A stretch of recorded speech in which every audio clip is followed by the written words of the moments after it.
Penguin Random House Audio presents The Outsider, My Life in Intrigue by Frederick Forsyth. Read for you by Robert Powell. Preface. We all make mistakes, but starting the Third World War would have been rather a large one.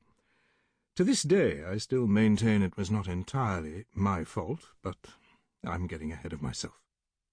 During the course of my life I've barely escaped the wrath of an arms dealer in Hamburg, been strafed by a MiG during the Nigerian Civil War, and landed during a bloody coup in Guinea-Bissau. The Stasi arrested me, the Israelis regaled me, the IRA prompted a quick move from Ireland to England, and a certain attractive Czech secret police agent, well, her actions were a bit more intimate, and that's just for starters. All of that I saw from the inside, but all that time I was, nonetheless, an outsider. To be honest, I never intended to be a writer at all. Long periods of solitude were first a circumstance, then a preference, and finally a necessity. After all, writers are odd creatures, and if they try to make a living at it, even more so. There are reasons for this. The first is that a writer lives half his life inside his own head. In this tiny space, entire worlds are created or erased, and probably both. People come into being, work, love, fight, die, and are replaced. Plots are devised, developed, amended, and come to fruition or are frustrated. It is a completely different world from the one outside the window. In children, daydreaming is rebuked. In a writer, it is indispensable. The result is a need for long periods of peace and quiet, often in complete silence, without even gentle music, and that requires solitude as an absolute necessity, the first of the reasons behind our oddness. When you think about it, with the abolition of lighthouse keepers, writing is the only job that has to be undertaken wholly alone. Other professions afford colleagues. The airline captain has his crew, the actor, the rest of the cast, the soldier his mates, the office worker his colleagues, grouped around the water cooler. Only the writer closes the door, takes the phone off the hook, draws down the blinds, and withdraws into a private world alone. Man is a gregarious beast, and has been since the hunter-gatherers. The hermit is unusual, odd, and sometimes weird.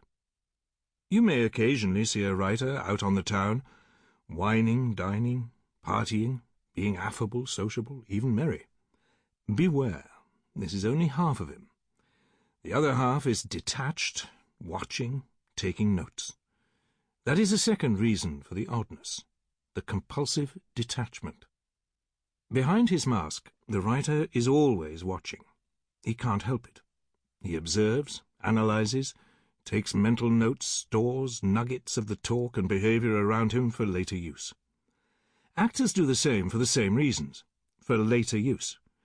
But the writer has only words to use, more rigorous than the film set or stage, with its colours, movements, gestures, facial expressions, props and music. The absolute need for extensive solitude and the permanent detachment from what Malraux called the human condition explain why a writer can never really enter in. Membership involves self-revelation, conformity and obedience, but a writer must be a loner, and thus always an outsider. As a boy, I was obsessed by aeroplanes, and just wanted to be a pilot. But even then, not one of an aircrew. I wanted to fly single-seaters, which was probably a warning sign had anyone noticed. But no one did. 3 factors contributed to my later appreciation of silence in an increasingly noisy world, and solitude where the modern world demands jostling crowds. For one thing, I was my parents' firstborn and remained an only child, and they are always slightly different.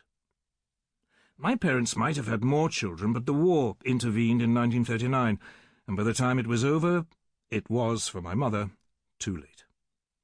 So I grew into little boyhood, largely alone.